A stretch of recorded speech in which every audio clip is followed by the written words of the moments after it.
Wall Street moving onto crypto rails, I think, is like a 1971 moment for Ethereum. So I think it's creating enormous opportunities to move a lot of things onto the blockchain. And Ethereum won't be just the only winner, but it's one of the primary winners. Hey everyone, welcome to the LevelUp podcast, presented by the Medici Network, the exclusive community for financial institutions to engage with blockchain-native funds and founders. I'm your host, David Breiter. And I'm your host, Sean Farrell. Before we kick things off, make sure to hit the subscribe button and follow us on Twitter for the latest episodes. This podcast is for informational purposes only, and nothing herein should be considered financial, legal, tax, or investment advice. The views expressed by our hosts and guests are their own and do not reflect those of the Medici Network, Fundstrat Global Advisors LLC, Finality CP Management LLC, or their respective affiliates. All listeners should consult their own professional advisors as to the legal, tax, financial, or other matters before making any investment decision. Now, let's get into it. Hey everyone, welcome back to Level Up. David and I have an exciting episode on deck for you all today.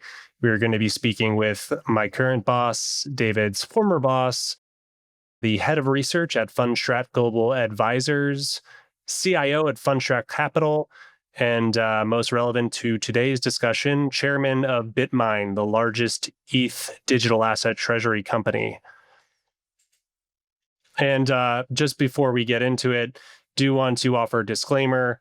Myself and David, through Finality, are investors in the private round for BitMine. So here you have a price chart for BitMine. The ticker is BMNR, currently trading at $53.49 at a market cap of $11 billion. You can see that it's experienced some volatility since launch, but has, recently formed a base. And, as David will speak to in a bit, it does look like post-Jackson Hole may be looking to break out. Yeah, I think it's exciting to see just in 2 months what BitMine's been able to do in terms of its growth of a treasury. I don't let the bit fool you in that. BitMine is the largest Ethereum treasury currently. And, just in this 2 months, it's already managed to become the second largest global treasury. And that's just right behind the OG of treasuries, MicroStrategy for Bitcoin. And that's quite impressive growth in that time frame. And here's just a comparison of the trajectory since launching the treasury strategy of BMNR, BitMine versus strategy. And still quite a ways to go for, capturing the asset base that strategy has, but in such a short period of time, BitMine has really been executing very fast. This is just diving deeper into looking at the growth of what we estimate to be the ETH per share in both ETH terms here in green and USD terms here in yellow since launch. And I think the value of treasury strategies, if you can execute on them well, really is the ability to grow ETH per share for shareholders. And I estimate here that, since BitMine launched, it's grown its ETH per share from $4 of ETH per share to potentially around $40 of ETH per share. And that's quite impressive growth in just a couple months of the NAV. And you can see here, this is another chart that attempts to break down a composition of what's really contributed to the price drivers of BMNR since it launched. And you can see that when BMNR launched originally, it had a NAV multiple that was, you could say it, I won't sugarcoat it, very expensive. And a lot of that growth in the blue was really attributed to NAV growth. But what the management team of BitMine has done, I think very well, and Tom included, is they brought the NAV to them up to the share price. And that's what you can see in green as well here on this chart, which is how much of the NAV per share growth has contributed to the price based on our estimates. And then obviously the Ethereum price has performed well, and that's shown in yellow. But the majority of the price change since launch really could be attributed to this ETH per share growth. Yeah, that's right. And I think a couple things that objectively BitMine's done fairly well is execute early and, be really proficient at messaging. And I think that has helped them to, grow that NAV, that ETH per share, as you mentioned, and get their stock very liquid. And when their stock, the shares of these treasury companies are more liquid, they're better able to access capital markets, which further enhances the financial engineering flywheel that these DATs need to leverage ultimately. And so if we look to the comp page, the first thing that jumps out to me is at the bottom, these average daily volume metrics.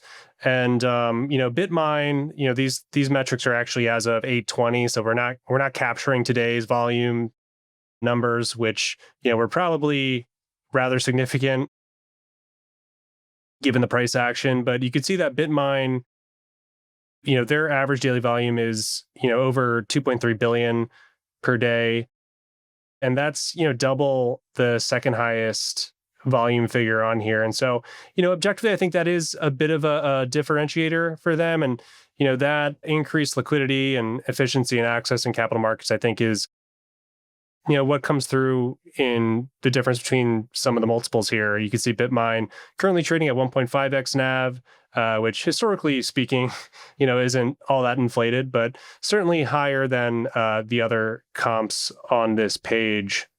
Yeah, I mean, I'll add on this a multiple point. I think Bitmine's probably trading now around what MicroStrategy's multiple is at 1.5. But I think, MicroStrategy has grown its, I think they just raised their BTC yield or their NAV per share growth target for this year, I think from 25% to maybe 30 or something like that on the last earnings call. I think Bitmine's grown its NAV per share maybe by 30% in the last month, or even less than that, really, quite a bit. And it's just been, fast growth. So I think you really do have to compare it on a growth. I mean, all of these on a PE, NAV, a growth versus your multiple comparison. Just the other thing I would add, Sean, is, I did a very exciting panel last week, as you know, at the Ethereum NYC conference with the three largest Ethereum treasuries here on this page, Bitmine, SVET, and Ether Machine, with the founders. And, I thought that was a great conference. I thought all of the founders had a lot of great things to say, and I thought they were all attacking the market in a really positive way. And I'm very excited for what, Bitmine's doing, but also what, a lot of these ETH treasury founders are doing. And I think that together it only makes the space stronger. Yeah, I completely agree, David. I think in the same way that Saylor was a phenomenal advocate for Bitcoin and brought a lot of institutions to Bitcoin via his, the OG DAT, these founders are doing the same. And here you have the comp performance over the past month. I think, you perhaps say we're cherry picking here, but, I think this just gives a good overview of recent performance. Bitmine has outperformed in this short time period. As noted, their multiple is a bit higher than the other comps, and that the growth in ETH per share, I think, is coming through in the price action. I will say, when I made this chart, I did my best as a cherry pick. I just picked 1 month on the settings, so it's hard to find a time frame that's reasonable for everybody, just given how much many of these assets have gone up. So it's hard to kind of compare them. And I think, a final chart, just a simple technical trends chart. Bitmine has had a good run here over the last month into August. It had a pullback with broader risk assets, which was in a downtrend, and just a simple downtrend line here. And it looks like Bitmine, given today's rally and broader risk, has broken that trend. And, I'm excited to talk to Tom and hear if, what he's thinking about for the future of Bitmine and what could potentially make that continue. Yeah, that's right.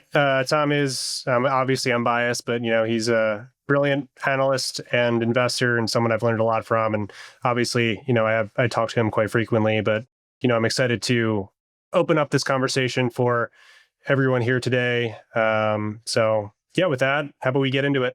Let's get into it. Great. Well, today we're joined by someone I've had the privilege of working with and learning an immense amount from over the past several years. Many of you likely already subscribed to his work, and if not, you should. Shameless plug. He is the founder and head of research at Fundstrat Global Advisors, CIO of Fundstrat Capital, chairman of Bitmine, the leading ETH digital asset treasury company, and of course, known for having the best hair on Wall Street. His name is Tom Lee.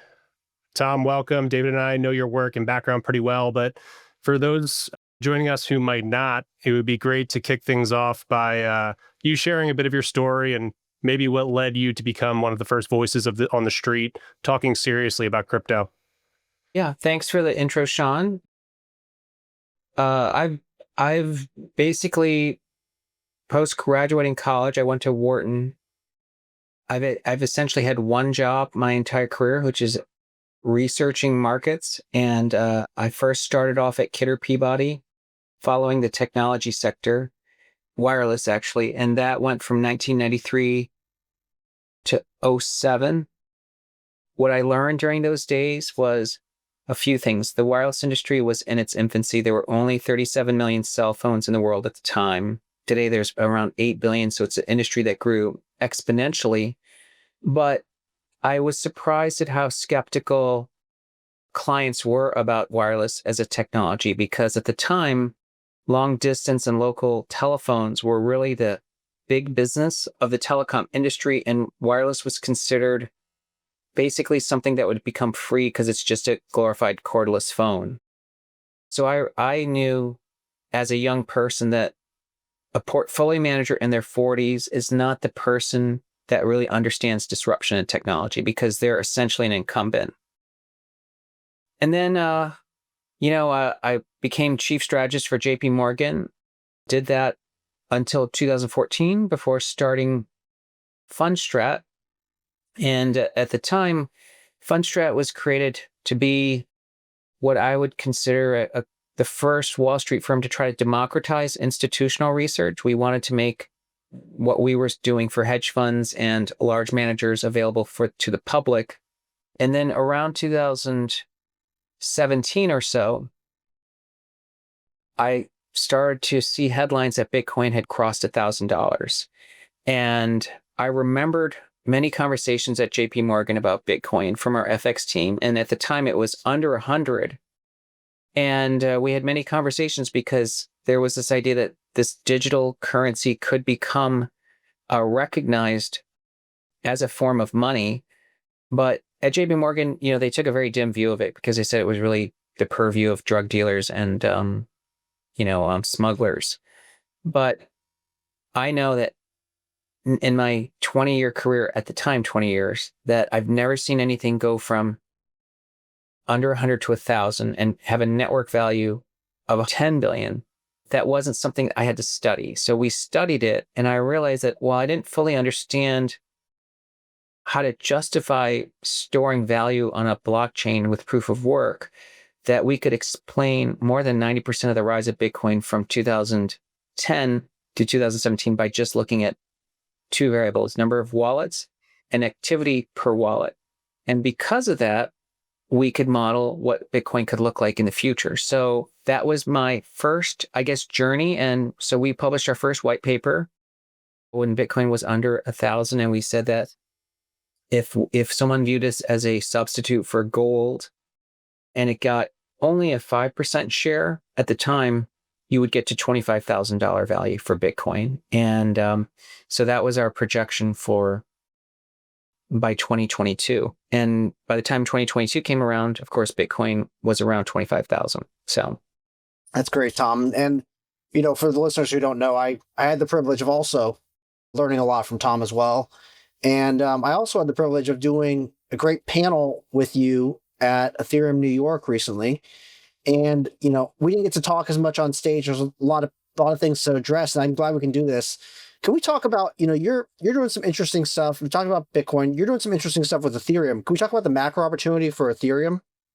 So for much of the work, and Sean and David, you guys know that from 2017 up until 2025, our focus on crypto has been the idea that, Bitcoin had a very clear place in someone's portfolio because of its not only proven size and stability, but it really is as a way to store value.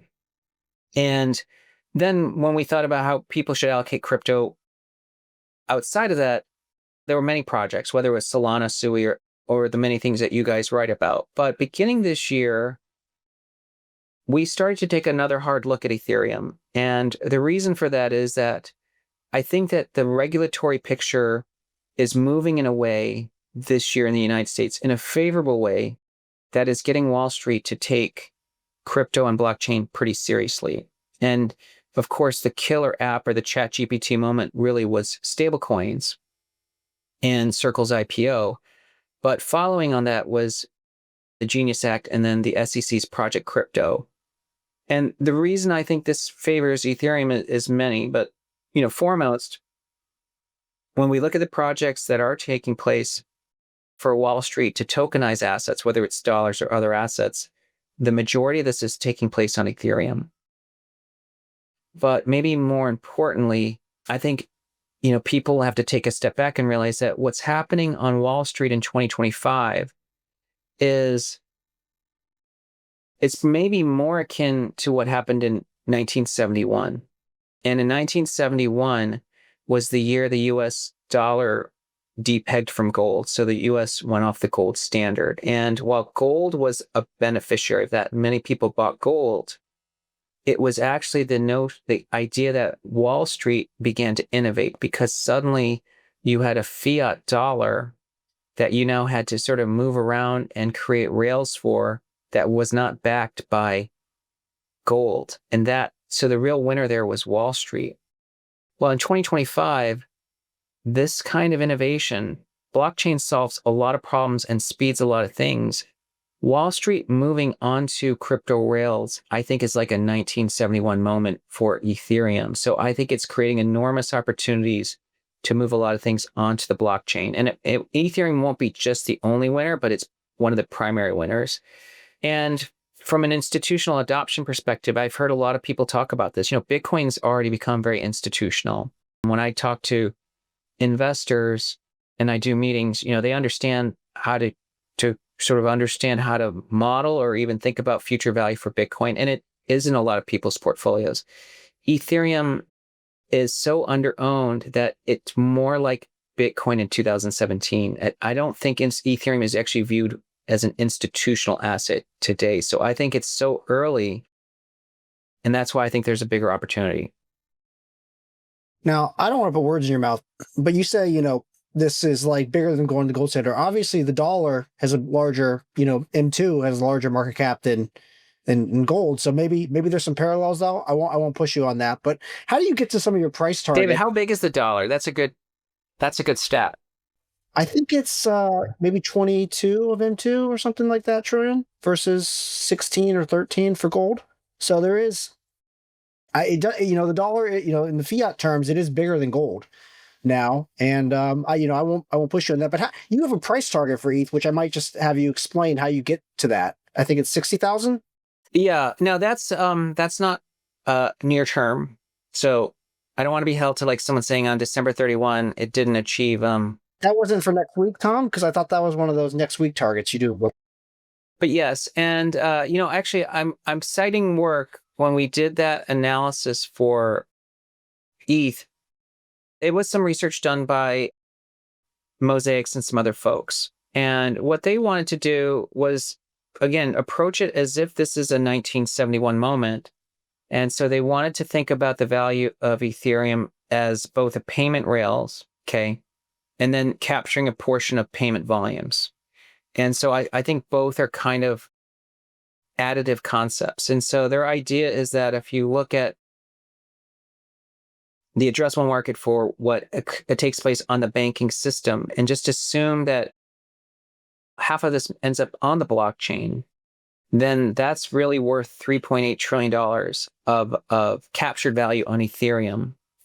And then if you think about like Swift and Visa, okay, which is about $450 billion a year, and assume, there's a gas fee per transaction, and then what it means to essentially network revenue. You apply, I think, a conservative 30 multiple to that, you get roughly $3 trillion of value. So the idea is that if you add those two pieces together, Ethereum should be close to $60,000 per unit. And again, that's that's an 18x roughly from here. That's great. Now, obviously, a big tailwind for ETH as of late has they've had an advocate in the public markets in the form of these digital asset treasuries. You are the chair of, I would say, the leading one by NAV and volume and several other metrics. How should the audience think about, because we do have ETH ETFs, how should the audience go about thinking about the trade-offs of exposure, between treasury companies and other options like spot or ETFs, just broadly? One, there's nothing wrong with someone wanting to own an ETF to get exposure, because then they're going to own, without much tracking error, kind of direct exposure to, Ethereum, just like the Bitcoin ETFs give you direct exposure to Bitcoin. But if you look at the Bitcoin treasury space, MicroStrategy is larger than the largest Bitcoin ETF. So there's actually more investors who are preferring to own Bitcoin through MicroStrategy than through Bitcoin. And I think it's for a logical reason, which is that a crypto treasury isn't just giving you a static exposure to Ethereum. What they're doing is they are giving you exposure to someone who is trying to grow your Ethereum holdings per share. And MicroStrategy is a great example. When they went to pivot to their Bitcoin strategy in August 2020, MicroStrategy had roughly a $13 stock price, and it's gone to 400, well, let's say 30x from that point in the last 5 years. During that time, Bitcoin was 11,000, and now it's about 120,000. So it's about an 11x. That means that MicroStrategy has grown its holdings of Bitcoin per share, while like a Bitcoin ETF would have kept you constant. So in that same 5-year period, you'd made 11x owning a Bitcoin ETF, but you did far better because of his treasury strategy. And that treasury strategy is using and taking advantage of the liquidity of his stock and the volatility of his stock so that he can acquire more Bitcoin per share. And that's what Michael Saylor's strategy has successfully done, because he went from having, a dollar or two of Bitcoin per share to 227 today. So a massive, massive increase. Yeah. I personally am looking forward to, Bitmine earnings calls when you guys are going to be talking about EPS. I think it's going to make a lot of people's heads explode when they find out you're talking about ETH per share. Sean, there's actually two kinds of EPS. There's both Ethereum per share, but as you know, the Ethereum treasuries actually are going to generate staking yield. And so, if you look at something like Bitmine's current holdings, I'm just going to grab my calculator real quick. And it was disclosed, the one disclosed last week, it's almost $200 million of GAAP net income. So there is actually EPS. There's like an earnings per share, and then there'll be ETH per share. One will have to be like in quotes, EPS. So, you mentioned the increasing interest from traditional investors in Ethereum broadly. I'm just curious, because, we have clients that are all along the crypto spectrum from, super non-crypto to crypto native. How the conversations about treasury companies, not ETH specifically, but treasury companies evolved over the past couple of months with some institutional clients that might not be crypto native? The majority of the time, someone's coming and looking at crypto treasuries with a really skeptical eye. I think many investors who've owned MicroStrategy have done really well with it, but MicroStrategy is not as widely owned as you think, even though it is one of the largest stocks in the market today. And the reason many people don't understand it is that we already have a very big universe of people that don't believe in crypto. I mean, whether you look at any survey, the Bank of America's latest survey, 75% of institutional investors have zero exposure to crypto. Zero. So that's 3/4 of the universe. And when they look at crypto treasuries, they think that these are inferior to holding the underlying token. And so a lot of the education that we've done in our meetings is to explain that, and I can just cite some numbers from Bitmine's presentation. the difference in a crypto treasury versus holding Ethereum is simply the fact that we are growing your Ethereum holdings per share, because on July 8th, when we closed the pivot to the Ethereum treasury, there was only $4 of Ethereum held per share. And then on July 27th, which is about a month ago, when we published that update and put it in a presentation, there was $23 of Ethereum per share. So the amount of ETH held per share went up by like 6 times, and 8 times, 9 times. And so it really shows you that there is a really big change in how much, what I call the velocity or the accretion held of ETH per share that comes from a properly executed treasury strategy. Actually, Sean, I don't know if that was your question, but I think you address it. Yeah. Yeah, I think pulling on that thread, Tom, I think you've executed better than many treasury strategies. There's a lot that have launched. You've executed very well. Like, can you just talk us through, like, what has led to that execution, from like the launch of, selecting a vehicle structure, going to market, and then generating the premium and raising and creating that growth flywheel? there's already a really good template, which is MicroStrategy. And so I think any treasury company should study what MicroStrategy did, because Michael Saylor, by the way, he was not the first Bitcoin treasury company. The first one was Overstock, if you guys remember. And, and they had Bitcoin on their balance sheet. But that was, did not resonate with investors, and it didn't ever really help the stock. And then Michael Saylor came along and did it in a much, much more deliberate and big way. And so I think that that's really served us. And so what we realized was that in order to really execute a crypto treasury strategy properly, you need to really, as a first principle, just have a super clean strategy. And that's what Bitmine's pursued, doing it only with basically common equity. So not doing any derivative structures. And because then it really makes it really easy and clean for investors to understand what the company's pursuing. Down the road, of course, it will appeal to maybe add other strategies that take advantage of either volatility or the market cap size. But I think that the key is really for the company to clearly articulate a strategy that connects with shareholders. That is really important, because that is why Palantir has earned the premium it has. It's, of course, a great product, but it's really because shareholders feel like they're owning something important. And so I think foremost is really for investors to understand that Ethereum is one of the biggest macro trades out there for the next 10, 15 years. And I think compared to other Ethereum treasuries, everyone should benefit, as Ethereum rises. But I think that the price that a company trades at as a multiple of its Ethereum holdings isn't just reflecting the ETH held like that, because that's worth 1.0. The staking yield is getting a premium, because if you're getting 3% yield, if you earn 3% yield, but you put a 20 multiple on it, maybe you should put a 30 multiple on it, because there's no cost.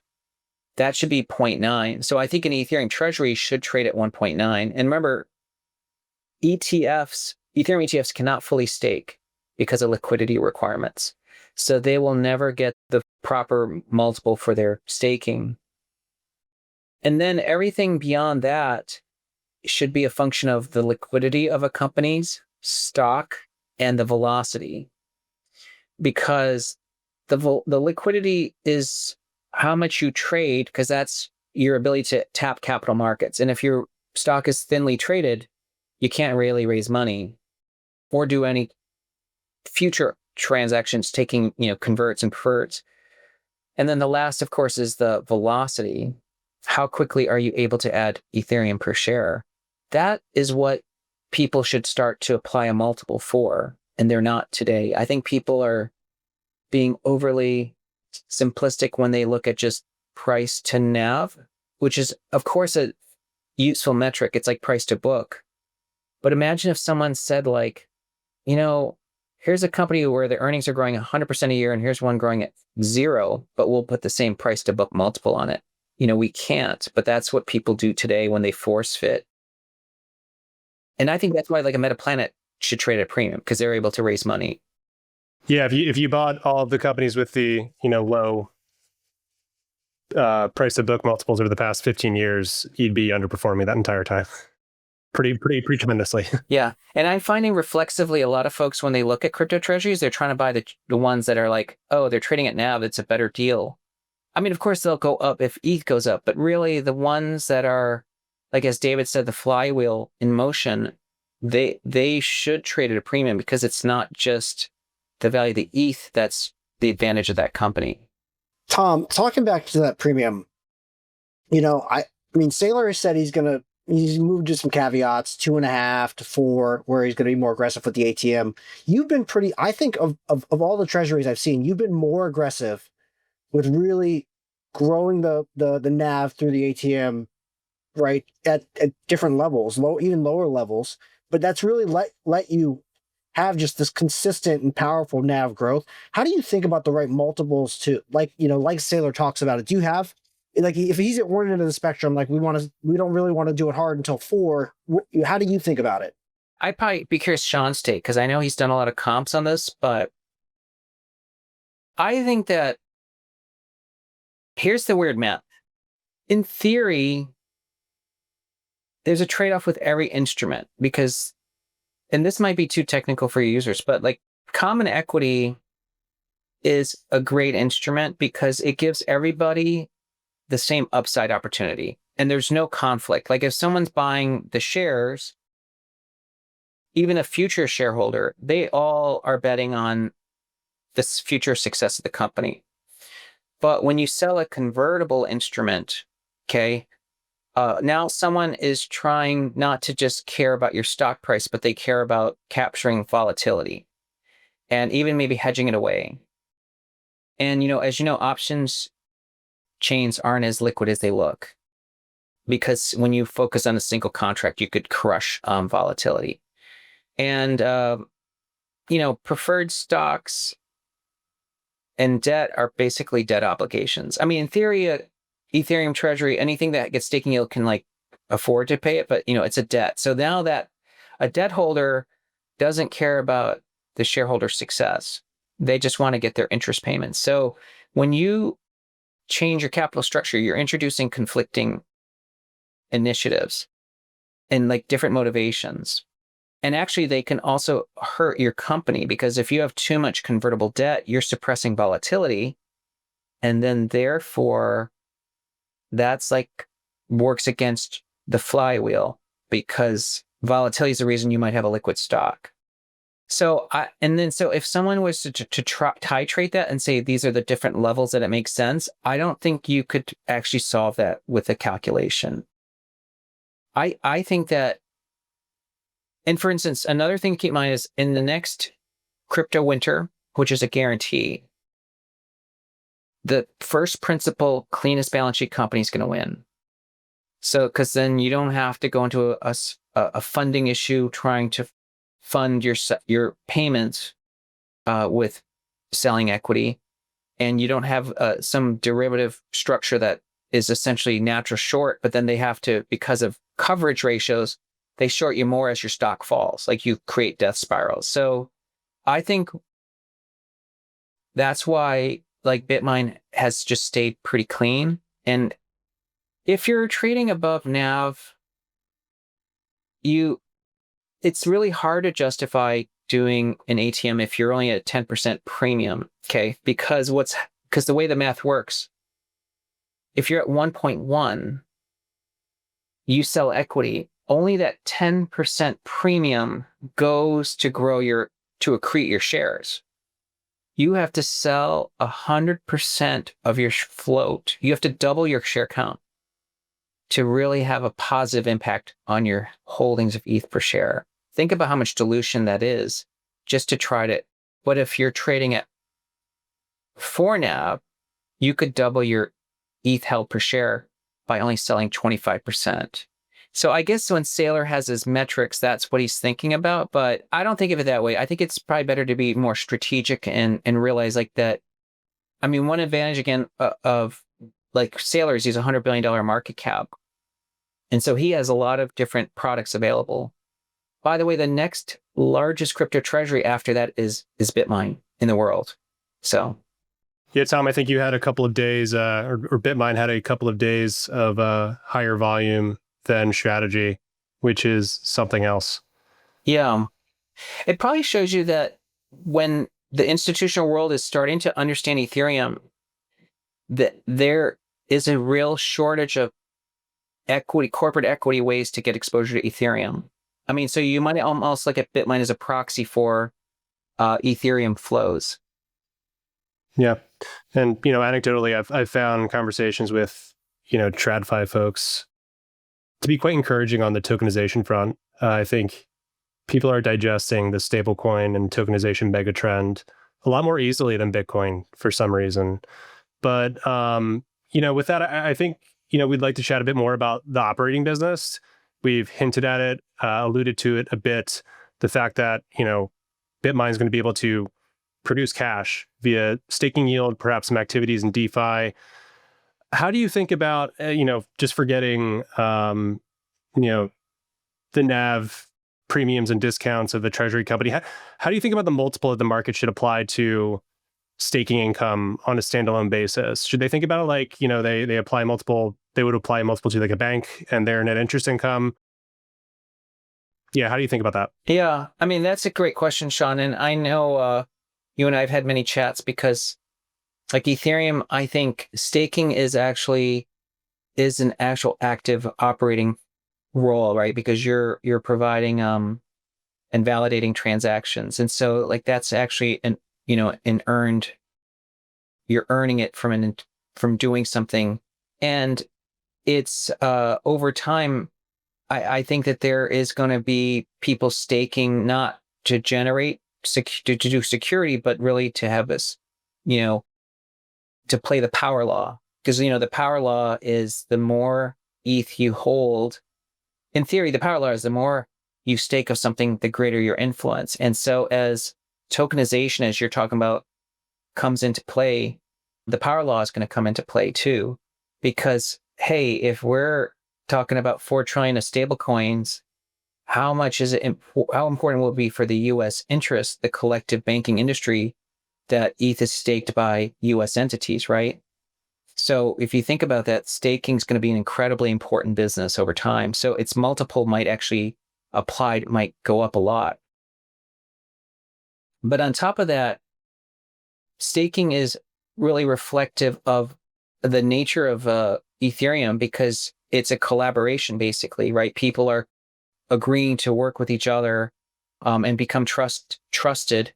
But Ethereum, of course, is going to have to go through a roadmap of a lot of future upgrades. And that's why every ETH treasury should be making overtures and closely collaborating with like the Ethereum Foundation, which, of course, I know that Bitmine is, and I know SharpLink, et cetera, but that's important part of the roadmap. And then I think that the third thing I just would point out is that, I think there's going to be a lot more imagination that's required because, like, as you said, Sean, like tokenization makes sense to clients because they realize it's probably a better way to move that asset and to record its actual existence, right, is to tokenize it. So it makes a lot of intuitive sense to Wall Street. But that means that Ethereum is not just serving as like this backbone of like storing, like it's not a big storage locker where you're just throwing all your assets in. It's really providing a critical backbone component to how the tokenization of the financial system will be and really improving that reliability. So it's, I think that's why as more things get tokenized, you might see an exponential value of the network value rise. So it, I don't know what the ratio looks like, but it's to me, it seems like it could accelerate. Tom, you mentioned the inevitability of a downturn. We've been through a few winters. How do you think this plays out for the treasuries?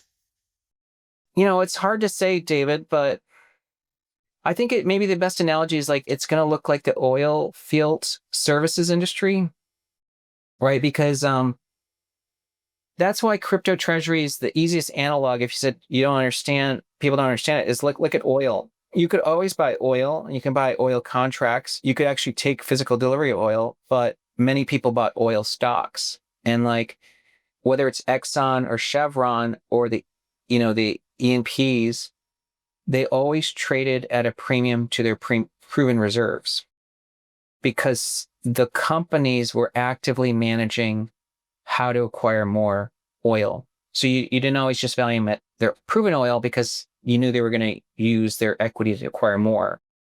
But when capital markets become unfriendly in the oil industry, then the companies that have complex capital structures collapse. So that's why if they're, in theory, if someone had perfect timing and they knew of a crypto winner, they would just be a straight equity company. And then they could just buy back their stock, if they traded too cheap. And, I guess in the crypto winter, like then you'll see a much greater spread in relative valuation take place. And then the ones that have the cleanest balance sheets, can buy things. And maybe things will trade at a discount to NAV too. I mean, I don't know. It's already happening. Right. And it's exactly. Yeah. And Sean, you've sent me some spreadsheets, so I've seen it. So yeah. Do you think that, and I think what you're hinting at, that there will probably be some consolidation in the space? Yeah. I mean, the bankless guys had a good point, which is they were saying like, if you look at the Bitcoin treasury space, like MicroStrategy is clearly ahead of everybody else. But you can't necessarily make that claim in the Ethereum treasury space. And I think for now, it seems like people are still able to access capital. So it doesn't seem like it's going to be, you know what I mean? Like I would say that it would have to be a voluntary catalyst because I don't think there's a crypto winner. I mean, at least my personal opinion, I think, ETH is not, a top because it's still the earliest days. And I would say that if there was going to be consolidation, I would think it'd be more natural in the Bitcoin treasury space because Bitcoin, has made a big move, and I'm still bullish. Like I think it can go to 1 million, but Ethereum is just in such an earlier state of where the token value is. So I think that what you guys are describing probably might make more sense. I don't know. Sean, you probably know this, but are there more Bitcoin treasuries trading at a discount to their NAV? There are a couple, but I would say, it's a power law, right? It's a very top heavy line of characters in the Bitcoin space. I think you're seeing the same shape of the market play out in ETH. I don't know if a lot are trading at a discount.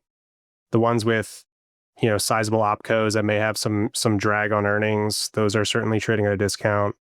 The others that just don't have volume or volatility in their shares, those are, meandering around 1x. But the quantity, around 1x in the Bitcoin space, there are definitely more of those than in ETH just because it's a sheer numbers game. Got it. Perhaps you should suggest some of them should switch to Ethereum treasuries then. Just kidding. Hey, that could be. I think you might be hinting at a potential catalyst for ETH there, but I'm just going to let that lie. As long as the Bitcoin's high cost, it's okay.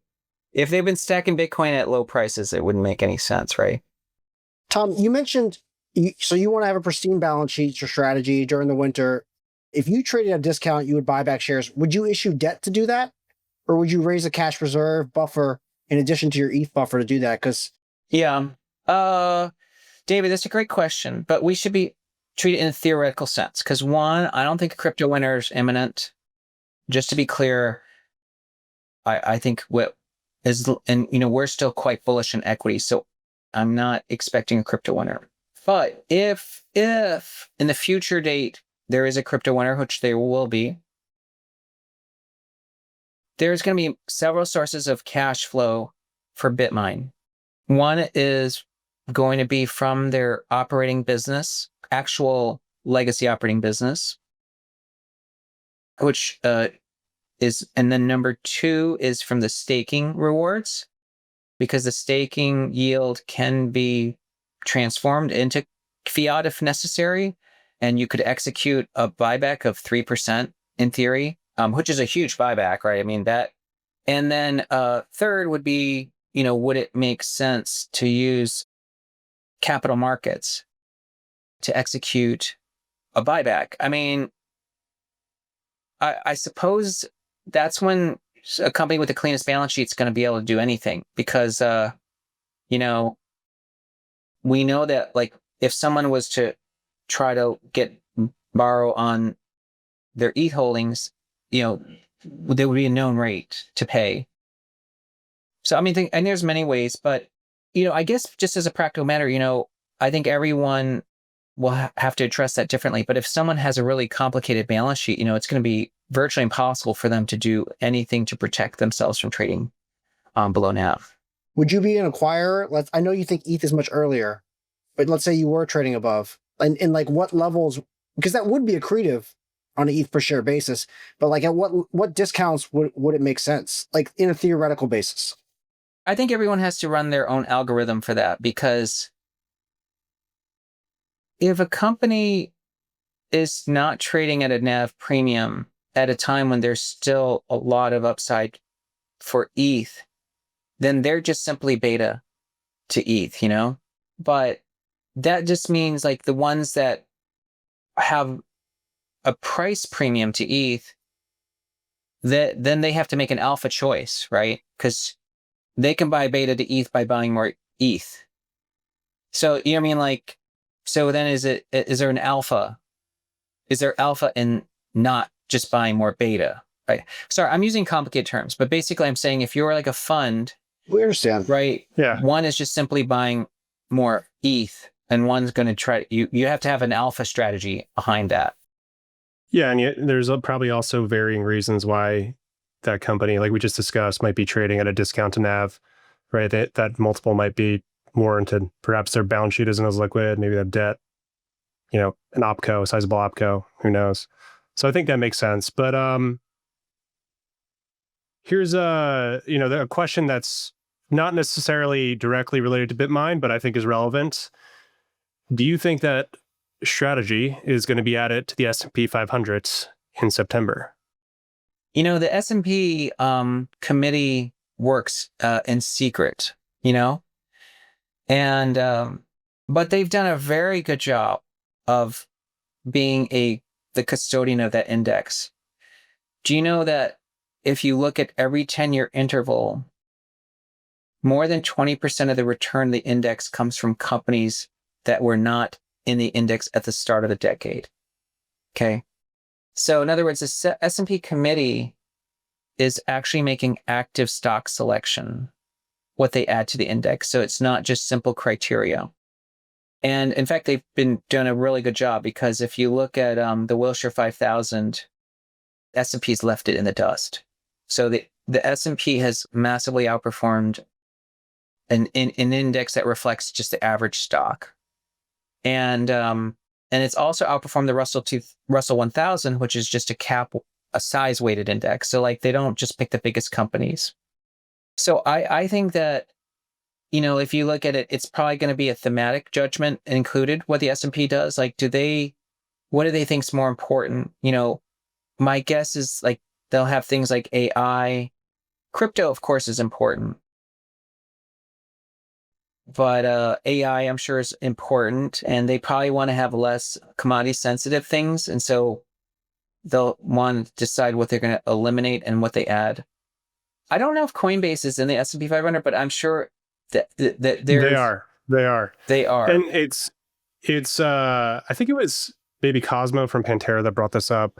And I thought it was a really salient point that it's a big deal when those names get added, because now every money manager on the planet needs to contemplate crypto, whether they want to or not, in their performance benchmarks. That's right. So I think it's a pretty remarkable feat and milestone for the space. And you mentioned the Russell 1000. I'm curious,